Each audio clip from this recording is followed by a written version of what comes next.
ఓం శ్రీ గురుభ్యో నమః. వాగర్థావివ సంపృక్తో భాగర్థః ప్రతిపత్తయే జగతః పితరో వందే పార్వతీ పరమేశ్వరౌ. అందరికీ నమస్కారం. ఎస్వి ఆస్ట్రాలజీ సూర్య విక్రమ జ్యోతిష నిలయానికి స్వాగతం, సుస్వాగతం. ఈరోజు మనము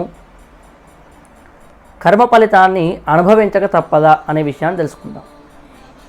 చాలామంది ఏమనుకుంటారంటే మనకు రాసిపెట్టున్న జరగకుండా ఉంటుందా అని చెప్పేసి ఏ పని చేయకుండా రాసిపెట్టుంటే అదే డబ్బు వస్తుంది కదా అని చెప్పేసి ఆలోచించి ఏం చేయకుండా ఉంటారు.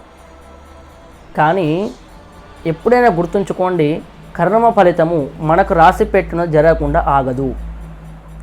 కానీ మనము చేసే దాన ధర్మాలు, పుణ్య కార్యక్రమాలు లేదా దైవ కార్యక్రమాలు, యజ్ఞయాగాదులు ఎప్పుడైతే చేస్తామో ఆ కర్మ ఫలితము జరగకుండా ఆగదు, కానీ తక్కువ జరిగే అవకాశం ఉంటుంది. ఇప్పుడు సపోజ్గా మనకు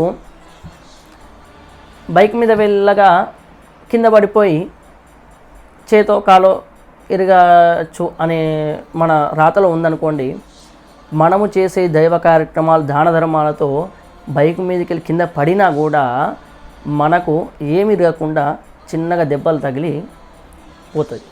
అలా మనము దైవ కార్యక్రమాలు, దాన ధర్మాలు ఎంత చేస్తే అంత కర్మ ఫలితాన్ని తక్కువగా చేసుకోవచ్చు, తగ్గించుకోవచ్చు. కానీ మనకు ఎలాగో రాసిపెట్టుంది కదా, ఇలాగే జరుగుతుంది, మనం ఏం చేసినా జరగదు అనే ఉద్దేశంతో ఎవరు కూడా ఆగిపోకుండా దైవ కార్యక్రమాలు, దాన ధర్మాలు చేస్తూ మీరు ప్రతి పనిని చేస్తూ ఉండండి. ప్రతి పనిని ముందడుగు వేసి చేస్తే ఖచ్చితంగా జరుగుతుంది. దైవాన్ని నమ్మండి, దైవాన్నే నమ్మండి. నమ్మి ఆ పనిని చేస్తూ ఉంటే మీరు ఖచ్చితంగా విజయం కలుగుతుంది.